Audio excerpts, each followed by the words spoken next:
Hello, everybody, and hello, humans. This is Not a Robot's Marvel Weekly Comic Review Show. This week, we're recovering from the end of King in Black with some good installments and the start of a new Guardians of the Galaxy team. My name is Kirk. I have all the superpowers of a strawberry Danish, and as always, I am joined by a group of esteemed co-hosts.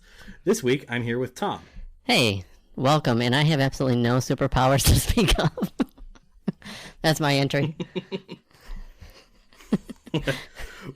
We are here to analyze, critique, and editorialize Marvel's weekly releases without worrying about publisher backlash.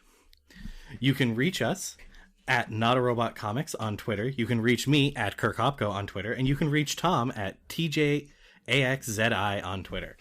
We answer all show mail sent to notarobotcomics@gmail.com. This next part is for all of our fans who support us with their hard-earned money, but that's not the only way you can. You can share us, follow us, like us, subscribe, and spread the word, and that's the best kind of publicity we could ask for. But this next part is for the fans who support us on our Patreon at patreon.com/notarobotpodcasts, where we have tiers starting at just $1 dedicated to bring you all the shows you love in a wide variety of platforms, covering comics, movies, TV, pop culture, and more. For our Patreons, this is the Not a Robot, Must Be a Human shout-out and roll call. And that roll call goes to Weird Science Jim, Hollister, Blue Mondays, and Roch Crockett. So what are you waiting for? Show us you might just be a human after all, and get featured on the Not a Robot, Must Be a Human shout out and roll call. All right, Tom, before we dive into our reviews, any Marvel news this week?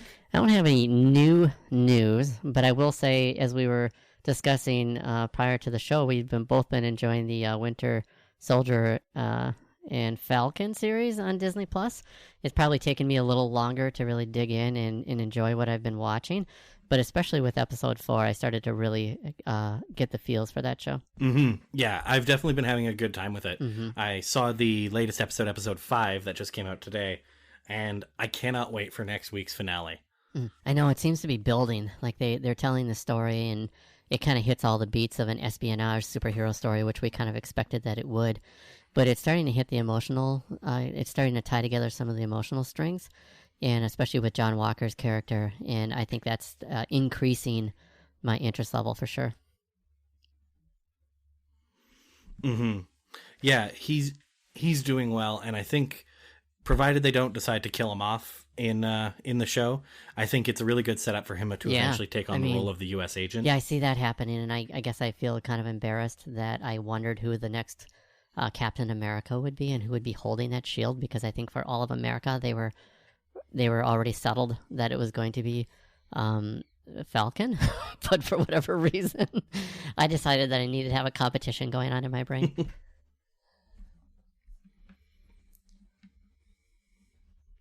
Yeah, well, right. And that's the thing, I wasn't sure which direction they would go either, because Bucky was Captain America for a while too, so I definitely was like on the fence at first. Yeah. But at the end of Endgame, when he gave Sam the shield, I thought for sure that kind of like solidified it. But they announced this show as Falcon and Winter Soldier, so it was pretty obvious from the beginning that he hadn't quite taken on the role of Captain America. I'm hoping to get a little bit more excited about. And I wonder where he's going to go with that. I'm excited to see. Captain America, it's a little bit too straightforward. Like the beats are a little bit too predictable. And I know that is Captain America. His character is pretty predictable. The beats are pretty predictable. But it's just it can be kind of boring. So I'm looking for a way for them to spice that up. But you never know. I haven't watched episode 5 yet, so there's room to grow.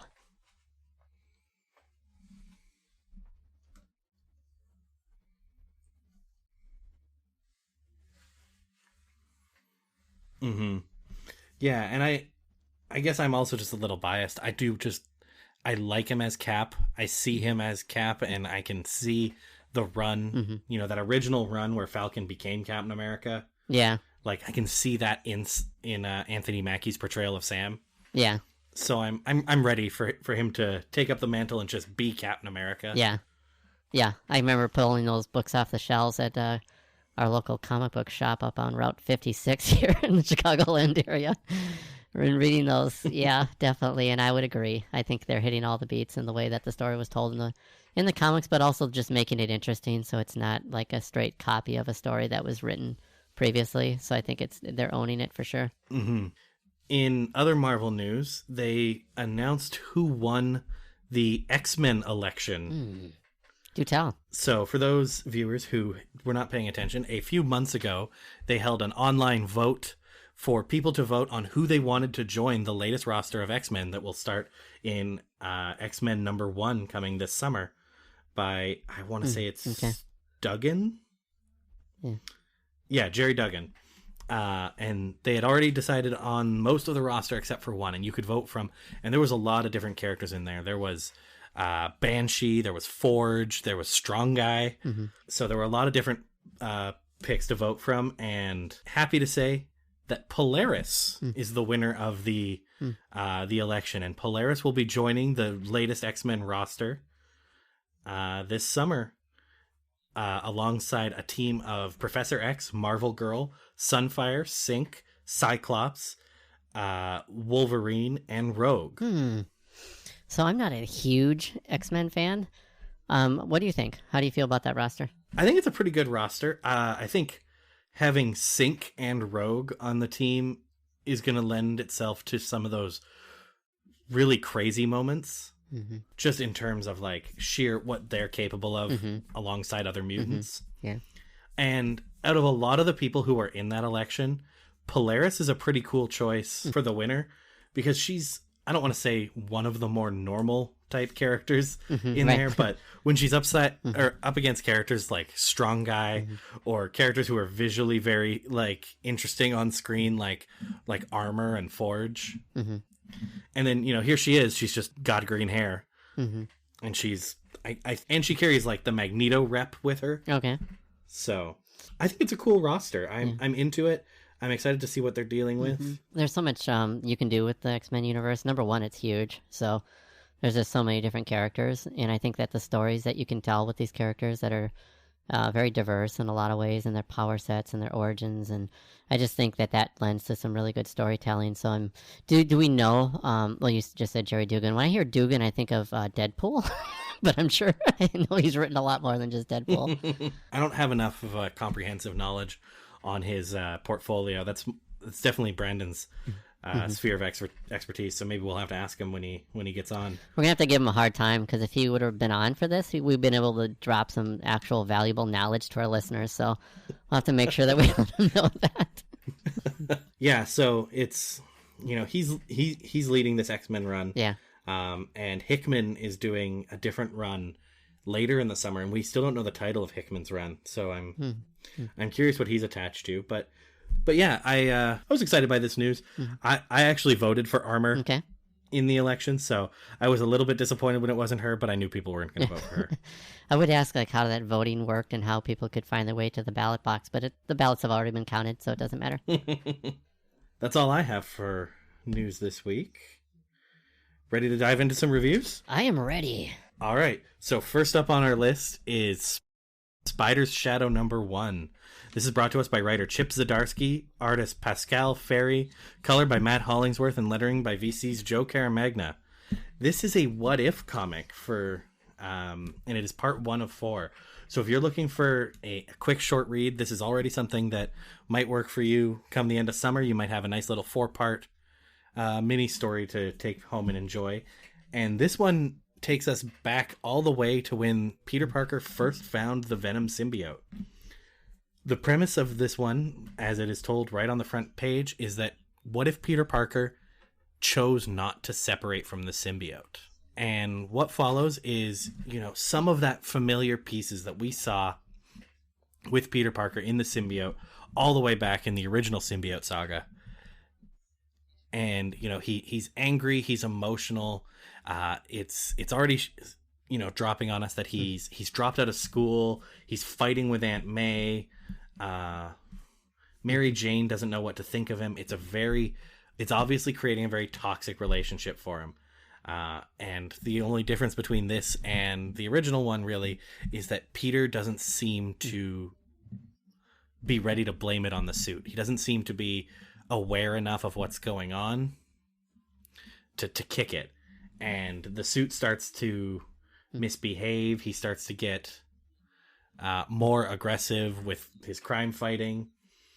and he fights the Hobgoblin, and the Hobgoblin gets his butt kicked by Spider-Man, but then Spider-Man, he takes it that step further. He unmasks the Hobgoblin and just says, you know, he makes a bold claim. These streets belong to Spider-Man. Like, very aggressive, very hostile. And then from there, Hobgoblin ends up making it, or escaping from that situation, and then coming back and following Spider-Man later when he's more angry and he's not paying attention, and attacks him at Aunt May's house.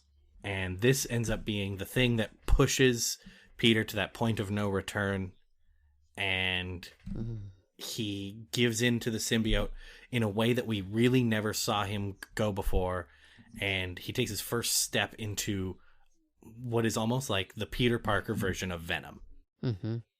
Where before it was just a symbiote around his spider suit.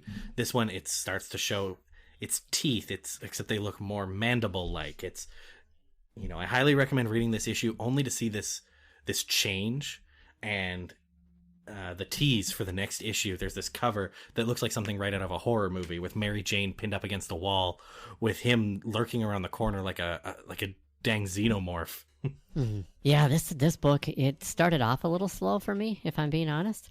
It was a little paint by numbers, and I think because of how the last half of the book went, I appreciated the slowness of the beginning once I finished it, if that makes any sense. No, I totally get it. And there's a couple of things they play off here, which I think it's somewhat believable. You have to believe in this quoted statement, and I pull this right out of the text, so this is spoiler warning, right? The symbiote, chose to be with me. And Peter is like, that's pretty much, you have to believe that statement, because it gives some energy to the transformation to a Peter Parker that's embracing the symbiote versus letting go of it. And I think what's really interesting about this is that they have these nightmare sequences, and then you have this contrast, the breath of fresh air, which to me is always MJ, and Aunt May, actually. And they're both in this. And so I think they kind of create a contrast that helps the reader see just how evil the symbiote is. And so this picked up steam for me. By the end of it, I definitely wanted to read more. Yeah, I enjoyed it. I enjoy it as a what if. I almost feel like I'm surprised I haven't read this what if already. Like, you know, Venom's been around for 30 years and no one wrote this what if. I know. I know, that's a little bit, that's in there, isn't it? It's like, hasn't this been told before? It has to have been told before? It has to have, and I'm just not aware of it. But Chip Zdarsky, the writer on this one, I do like him. His current Daredevil run is really impressive, and I really can't wait to see what he does with this. Because, yeah, like you said, if you believe that line, then you can really start to, like, buy into, maybe it's a teeny bit campy, but it's like Spider-Man campy. And if you can buy into that emotion and buy into that this symbiote is making him who Eddie was all those years ago, before Eddie went through all these great changes. Yeah. It's just kind of a really cool take. And it's, I also would think it's, I also want to say it's like a little refreshing coming off of, 30 issues of Venom that I've read lately. And then the King in Black arc, where Venom has almost I don't want to say forgotten, but Venom is a far cry from what it was when it was first introduced. And this is just like a drop of reminding you, like, hey, remember that Venom used to be bad news. Right. Yeah. Yeah, I kind of like that, isn't it? It's a good reminder, but it's a nice, refreshing reminder. In some ways. I'm sure some wonderful stories. People who love those stories, the in-between the past 30 years. But it's nice. It's nice to return to that premise. Yeah, so I gave Spider Shadow a 8.25 out of 10. I think it ended really strong, but I do completely agree with you that at the start it was bringing me back to the 90s or the 80s or whenever that first, Peter Parker being kind of a petulant kid in an alien suit. At first I was just like, oh, okay, he's angry. Right. But then I was like, oh yeah, that's right, you have to get used to the suit. We had to get here. Yeah, I agree. So I'm bad with the whole number rating system. Sometimes I don't even trust my rating system. And so I'll give it an 8 out of 10. But typically I have my own rating system, which has 4 levels to it. number one, would I recommend someone to buy it, and would I run out to my local shop and buy the physical copy? Would, if I had the capacity to read it digitally and read every copy, would I? Yes, that would be number two. Number three is I would wait for it to come out in some collected graphic digital volume at my library and read it. And number four would be don't touch it at all. So this would definitely be a book that would be hovering between a 2 and a 1. So that's what got me to an 8. So there you go. That's the mechanics of my rating scale. I know. I gotta be honest, my rating scale is haphazard. I live in active fear that anyone will ever hold me to what I'm saying about like quality, because there'll be comics where I'm like, yeah, this one was great, it's a 7, thing. and then other ones where I was like, I'm picking this one apart, 8.5. Like, I'm gonna get roasted one of these days, but And if I don't like something, it's pretty clear. Like when I go below a 7 and I'm hovering around the 4 or 5 range, I really didn't like it. yeah, if I give something under a 5, it's because I really didn't like it. Yeah. And it's always hard for me because I kind of base everything off of like the old school grades, and where I went to school, anything below a 50% became an F. Anything higher was like a D- or D or whatever. So if I give something a 4 out of 10, that means it's an F. Right. And if I give something a 2 out of 10, also still an F. Like, so anything under 5 for me is like, just, it's bad. Right. So I've got wait a like minute. 50% of my grading scale is 5 different versions of failing. Yeah, right. Which I feel should be wrong. Yeah, I that's feel like true. I should adapt that, but I don't. Which is what leads everything to being like 6 to 7.5 is like my sweet spot. All right, moving right along to Maestro, War and Pax, number 4. Brought to us by writer Peter David, art by Javier Pina and Germán Peralta, color by Jesus Abertov, and lettering by Travis Lanham. I'll pass this one over to Tom for the summary today. Alrighty, so this is the continuation of this post-apocalyptic world where human beings have destroyed themselves, and Maestro is in charge and attempting to find a way to lead and stay in power. And in issue 3, we saw this group called Pantheon, which is basically a group of gods, small g, that find a way to capture Maestro. And this issue starts with them having successfully transformed Maestro back to Banner and have encapsulated him in a material they're calling Duranium. And their idea is, hey, how can we kill... it's kind of morbid in some ways, but when you think of everything that Maestro and the Hulk have done over the last umpteen decades, it's probably a lesser evil. But they're trying to figure out what to do with Maestro. In the meantime, Dr. Doom makes his way to Dystopia, which is the city that Maestro leads from, and pretty much shows up on the scene, introduces himself as the one that they all need to obey, and there's some interactions there between an underling of Maestro's and kind of the common folk as they kind of ignore Dr. Doom and go about their business.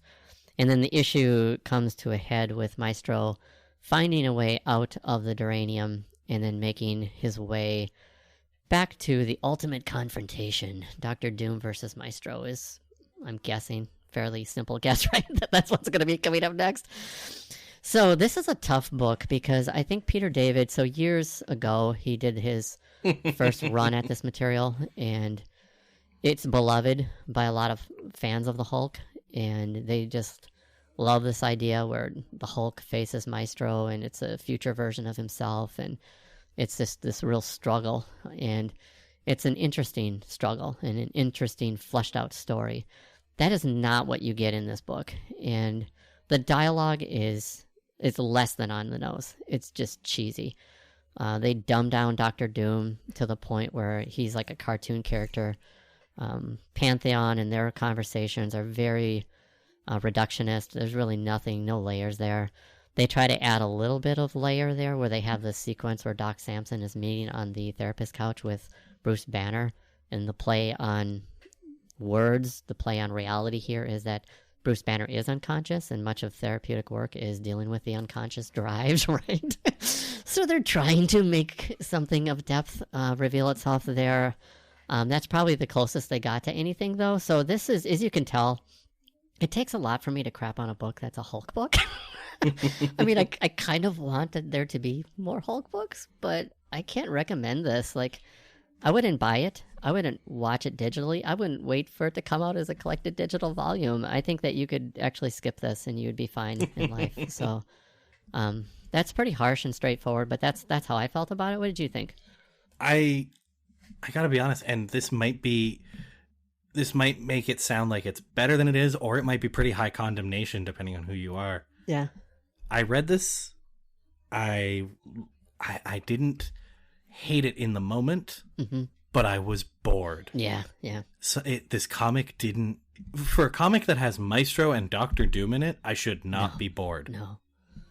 I just was, and I want to give a more intellectual reasoning than that. I want to say that the interactions between Maestro and Banner and the therapist, and there was MODOK in there. I want to say that these things, I want to be able to point to, like, oh, this was poorly handled, or oh, like, I want to put my academic glasses on. Right. But I don't have notes. I got to the end of it and I was like, I don't want to go back through this. I don't want to make notes. Yeah. But I don't know if, usually when I read a bad comic, as I'm going through it, I'm like, oh, this is a trashy comic. And I didn't feel that way about this one. I don't want to say that this was a trash comic. That says a lot, doesn't it? I just didn't like it, and it didn't catch me in any way. Nothing it was trying to sell me on did I buy in. And maybe it's this Warren Pax arc, because there hasn't been any, this is the 4th issue, but the first 3 didn't blow me away either. No, like, I guess you ask yourself, like, why is this being written, right? Like, what purpose does this book serve? And because there's not much of a story here, you don't see, have you read anything in the first 4 issues that would create a strand, a story narrative that you would want to learn more about? Probably not. Yeah. The only, like, minor thing is on paper, I like the character of Maestro. Right, me too. Maestro having his own run was the strand I wanted. Right. But I just don't feel like this is delivering what I wanted from that proposal. No. And it's kind of falling into that quicksand of, hey, wouldn't it be great if we had more information on this thing? But then when they try to do it, you just don't like it. That's what this is, right? This is like... So, yeah, this is not a very... I didn't really... And I'm not sure I want to belabor the point too much, so I'll just give you my rating scale on this. I'll give it a 5. Just being generous, I'll give it a 5 out of 10. It's a fail. But anything between 0 and 5 is pretty much the same grade. I also gave it a 5, and that's because I want to say that maybe part of this is on me. Maybe I just had the wrong expectations of this book. Maybe that's just coloring my opinion, but right. I said it already. I made it through the book without saying, oh, wow, this sucks. Yeah. So that didn't happen. But at the end of it, I was like, nothing happened. Like, stuff happened, but nothing, I don't know, nothing material, nothing caught my eye. I agree. It is entirely missable. I think you said it best. All right. Next, we've got Nonstop Spider-Man issue number 2 by writer Joe Kelly, colored by Marcio Meniz, lettering by Travis Lanham, pencils by Chris Bachalo, and ink by Tim Townsend, Al Vey, and Wayne Fauché. Because this is Nonstop Spider-Man, I'm going to try and attempt something silly here, and I'm going to try and give you the summary as nonstop as I can. Because that will put into perspective Good luck. Exactly what kind of comic we're reading here. But don't mistake me. Any intonation that I put in this description only comes from me trying to do it with as few breaths as possible, and not indicative of the quality of the storytelling. All right. Nonstop Spider-Man starts with Peter Parker beating up the bad guys. Then it cuts to the hospital, cuts back to the bad guys, cuts back to the hospital. Then it cuts to him with Nora breaking in to get some clues on what's going on with these mysterious A-plus pills. Then they get attacked by an attack helicopter in the middle of the city, blowing up a building. Then they fight the helicopter. Then they escape from the helicopter and they land in the alley with the helicopter pilot. And when they're starting to try interrogating him, then they get attacked by the Zapata brothers, and they are now smart. They used to be dumb, but now they're smart. And they fight Peter Parker, and they're kicking his butt, and he's trying to save Nora in this alleyway while they're fighting the Zapata brothers in their monster truck. And they outsmart them a little bit, but then they have to run, and they have to escape into the sewers. And then they start to analyze the pills again and detect that they're radioactive, and detect that they are... And they start piecing together that they are only being targeted on high-performing academic minorities. And then, oh no, the Zapata brothers make it into the sewers with their monster truck and fight some more. And Peter and Nora have to run. And then it gets a quick cut to Zemo at the end, continuing his antics from last issue.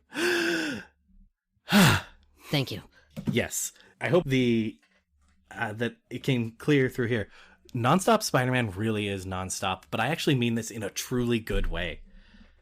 Everything I've read with Nonstop Spider-Man, which has now been 2 issues, is really just, it's action-packed. It's going. It runs from one lead to the next without that Peter Parker detective work phase, but there is still that element of it.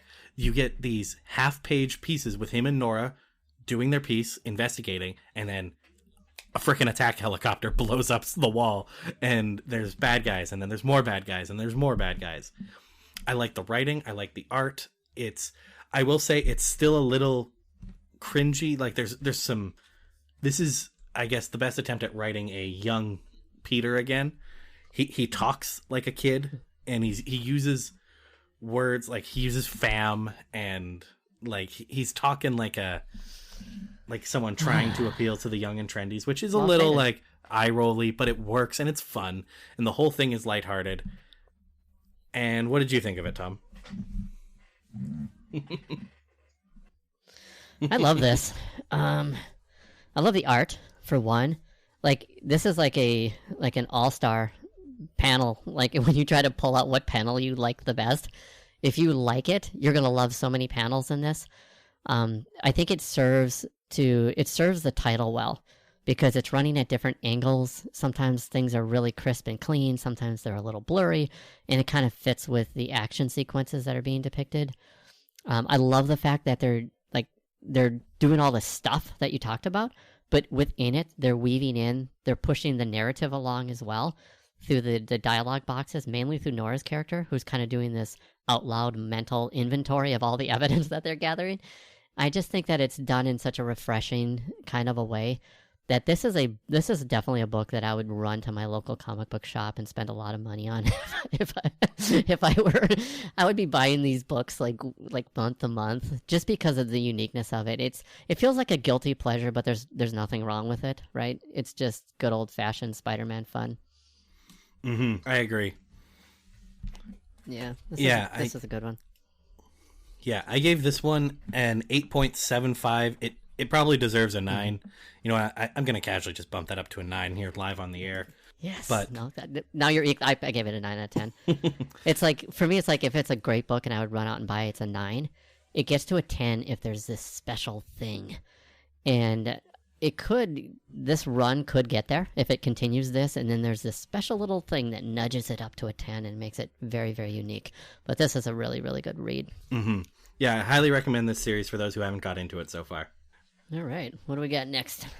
Next on our list is the latest issue of Guardians of the Galaxy, issue number 13, brought to us by writer Al Ewing, artist Juan Frigeri, colored by Federico Blee, and lettering by Corey Pettit. Guardians of the Galaxy 13 starts where, after the close of the last arc, where, you know, the Guardians now are going a bit more legit than they were before. Rather than being mercenaries hanging out in bars, they have a base, and they're deploying, mm-hmm. and they're dealing with threats like a professional team of Guardians would, which is pretty cool. And this issue has them responding to a crisis on Thrones World, potentially? Yeah, sorry, I'm looking through my notes here. There's 3 different places that things are happening here, and they depict like the Skull Alliance in the beginning, and it sounds like they were either on Thrones World or somewhere else. Yeah, Throne World, right, yeah. And that's the thing. So Throne World is being attacked, and the Guardians are being shipped out to deal with the problem, but they also have a group of Guardians on another planet tracking down people who have gone missing, and sort of they have this ongoing fight in a couple different places, and it shows now that Wiccan and Hulkling, who we saw on the cover of this new lineup of Guardians, are here defending Throne World, because Hulkling is the brand new king of space. And so they're fighting the progenitors, who are here to mutate Kree and take them in for studies. And so the Guardians show up and destroy the progenitors and threaten them and scare them off. Meanwhile, the ones on the Rim World find an ancient Skrull cult that wants to sort of cleanse the universe and all the bad juju that comes with that. And as if those two big arcs weren't enough, we've got the lead of the Rim world with the Fire Skrull, the Skrull cult, and we've got the defeat of the progenitors on Throne World. It just wouldn't end quite there without some unseen assailant begins to attack the Guardians while monologuing through this very beautiful diatribe.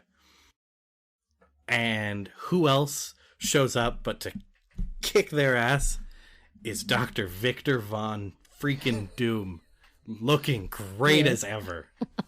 What an entry. We were Oh, we were talking before we started the podcast. So they do a thing in here, and I love when you pull this off. So Star-Lord gives a little speech in the middle. And you kind of, if maybe your antennas went up, my antenna went up a little bit, because I thought he gives a speech about being kind of the master of sunlight, soil, air, and water. And he kind of gives Groot a burst of power, and he grows a little bit, and he kills one of the progenitors. And later on, Dr. Doom does his own little version of that and kind of mocks it as he goes along. Perfectly done. Well played, right? Yeah, and that's the thing. This entrance made this issue sing. Like, his speech, he's mocking, Hulkling, the king of space and the master of the sun. And this might be a spoiler, but this is like one of my favorite lines in a comic I've read in a while. But he talks about how they have such gaudy, huge titles, that Star-Lord is the master of the sun, all of this. And then he says, that he has mastered sorcery, he has mastered How diagnostic. all kinds of things, and the only title I have claimed is Doctor. And it's just perfect. Al Ewing just writing a clinic on a good old-fashioned Doctor Doom entrance. And I loved this. I loved Doctor Doom showing up. I liked the fight with the progenitors. I loved the introduction and explanation of Quasar to the lineup. And I'm just a fan of what we've got going on with this new Guardians lineup. I'm a huge fan of Wiccan and Hulkling, so I hope they stick around for a spell. Right. They did a little bit of Gamora and Peter Quill doing their little thing, Izzle, but they didn't get caught into the weeds with that. Yeah, so I'm honestly, I'm really here for this new Guardians team, and we've already seen that Doom is on the cover of one of the upcoming Guardians issues, standing alongside the team. So if this ends up to be Doctor Doom joining on for a mission with the Guardians, I don't know if I'm going to complain. I'm a sucker for Doom, and this issue's got my number. Did you have any other thoughts on this one? Yeah, I mean, this was great fun, and I'm starting to develop an opinion that this Al Ewing guy, he kind of knows what to do with these big characters. I think he has the right kind of combination of self-awareness around how ridiculous this is, like grown men sitting around, salivating over these comic book characters. And so you take yourself seriously, but not too seriously by remaining self-aware. And there's an element of that here that makes this refreshing and interesting. It's not trying to rewrite anything in the Marvel Universe. It's just leaning into the Marvel Universe in ways that we love. And so I found this incredibly enjoyable. And I think the highlight art-wise had to be the whole full panel spread of Doctor Doom with all the lightning and that sword in his hand. Absolutely. Yeah. I gave this issue a 9 out of 10. I think if you didn't read the last arc of the Guardians of the Galaxy with the Fallen Olympians, this is a great place to start. I don't think you're going to be missing too much from the previous arc, and it's a home run head start on the next story. So yeah, I'll give it an 8.75, but I could be convinced that it's an 8.825. Only because I gave the previous one a 9, and I like Nonstop a little better than this one, so I can't give them the same grade. So that's my metric on that fair. One. Awesome. All right. Moving on to Iron Fist, Heart of the Dragon #4, by writer Larry Hama, artist David Wachter, color by Niraj Menon, and lettering by Travis Lanham. Tom, I'll let you take over this one on the summary. Okay, so this is the ongoing story arc called The Heart of the Dragon. And basically is there's a threat to the dragons that are protecting these sacred cities, and the challenge here is to capture all of the hearts and bring them back to, and I was trying to look it up. I don't have the name of the ultimate bad guy or bad entity that wants these hearts. But the story starts off with this character, Brenda Swanson, who has brought a heart and presents it.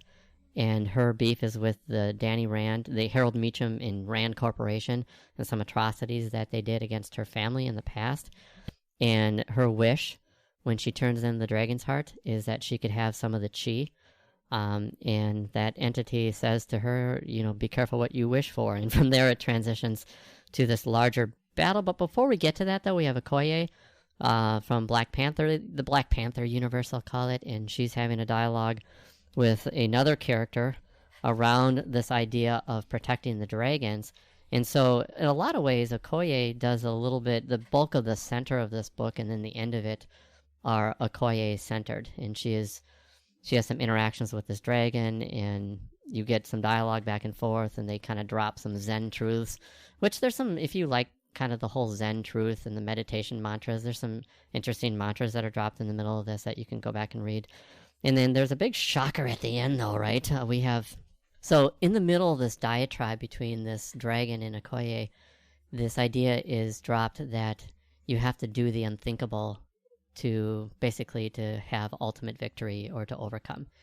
And when they do something like that in the middle or towards the end of any story, in my mind, I know that something unthinkable is going to happen, because they just told you what's gonna happen. So that happens, right? So by the end of this, Okoye does something unthinkable, and so actually she does it twice. The dragon whose name I can't remember, but then the other one was the spider dragon. So you have two dragon's hearts that are basically gouged out by Okoye at the end of this. Spoilers to anyone who hasn't read it. Mm-hmm. So that's the story. So how did I think? What did I feel? Did it spark the feels? Did I like it? It's a good old-fashioned Kung Lao mystical Iron Fist story. And yeah, I think it was all the dragons that they just had a Freudian slip there. I guess I would struggle with it a little bit.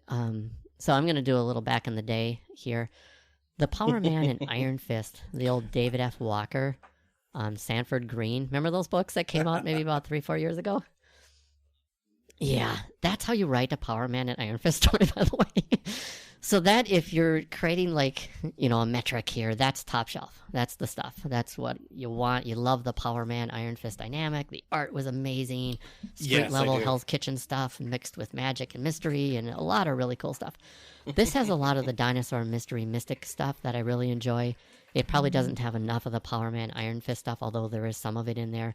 They expand the whole cast a little bit. You have some other characters that are in that grouping, and I like all of it. I'm not sure that it elevates to the point of love, but I do like a lot of it, and the art is done in a consistent fashion so that the books look consistent and cohesive in their representation of all these characters. And I actually appreciate that in my art with comic books. I hate it when you get into a book and in one book the characters' faces are off, and the other ones, kind of the objectives are all kind of out of whack. The pacing seems to go pretty well. There's not an overabundance of word balloons in this, which I think is really good. Sometimes they might lean into the whole Zen dialogue a little bit heavy, but I think overall that's not even getting nauseating. So overall, I would say that this is a pretty solid read. What did you think? Mm-hmm. I thought it was a fine read. I feel like I was a little hard on it when I read it in my notes after the fact. Mm-hmm. The biggest thing that I wrote in my notes here, and I don't actually, because everything you said, I also remember happening. So maybe the thing in my notes that I wrote here was actually only 1 or 2 pages, but it was worth my attention after the fact that I docked points for this. That at one point they straight up say that there's a second wave of undead attacking all the holy cities, and what follows is just like another couple panels of them going to all the places they just were, fighting more zombies.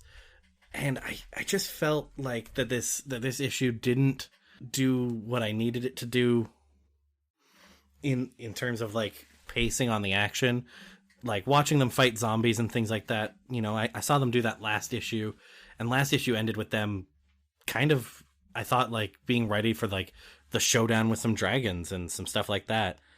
And the closest thing we get to that showdown here is Okoye just punking 2 dragons in like one page. You're right. I mean, that's not great storytelling when you do stuff and then you do all the stuff again, all within the same issue. And then, by the way, that's also stuff that happened in a previous issue. I mean, right? Mm-hmm. Yeah. So with this one, I liked it, but I feel like I'm being a little hard on it. The score that I gave it was a 6.5. I don't know that it deserves to be that low, but it. Yeah, I agree. I'll give it a 7 out of 10. But it didn't blow me away. Didn't blow me away in any way, shape, or form. It didn't necessarily let me down, but it didn't blow me away. Well, Tom, let's get your top 3 for the week and your favorite panel. Okay, so my top 3 for the week, working in reverse order. Number 3, we didn't get a chance to talk about. It's Children of the Atom, which I'm affectionately calling Kota.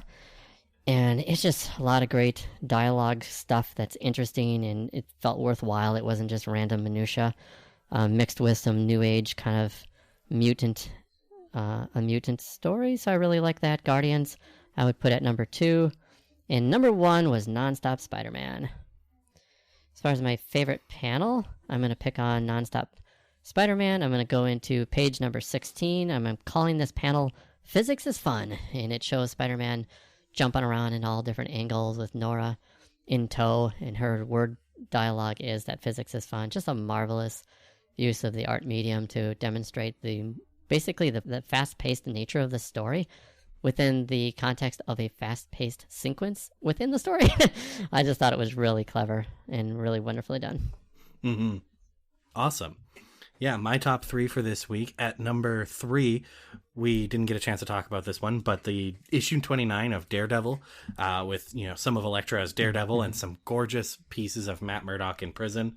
It's just working for me. I love that issue. At number 2, I have Nonstop Spider-Man, for reasons I've already described at length here. And at number 1, I have Guardians of the Galaxy. Mm-hmm. It just edged out Spider-Man by just a hair, because my favorite panel of the week is that just shot of Doom, the camera looking up at him and him just holding that sword. And I'm like, yep, I am immediately reading Guardians 14 as soon as it hits my desk. And there's no one who can stop me on that. Right. It was, yeah, definitely. And last but certainly not least, we read a lot of comics here, so some are inevitably going to be the opposite of the cream of the crop, the worst. Or the biggest stinker. Oh, that's nasty. So, Tom, what was your biggest stinker this week? Oh, it has to be Maestro, and I won't even give it credit by Yeah, it's just Maestro. Mm-hmm. For me, it was Maestro and another one that we didn't get a chance to touch on, but Fantastic Four King number 30 is a King in Black tie-in and that has come out after the King in Black has ended, and it just doesn't deliver anything new or exciting. And that's the show. Awesome. Thanks for coming out, Tom. Thanks for reviewing these for me. Yeah, it's a pleasure. It's always great fun to read a stack of books and then talk about them on air. Mm-hmm. And thank you to our humble listeners for tuning in, and special thank you to our Patreons. And with that said, there's only one way we say goodbye around here. Until next time, be good to each other, and don't be a robot. All right, sir.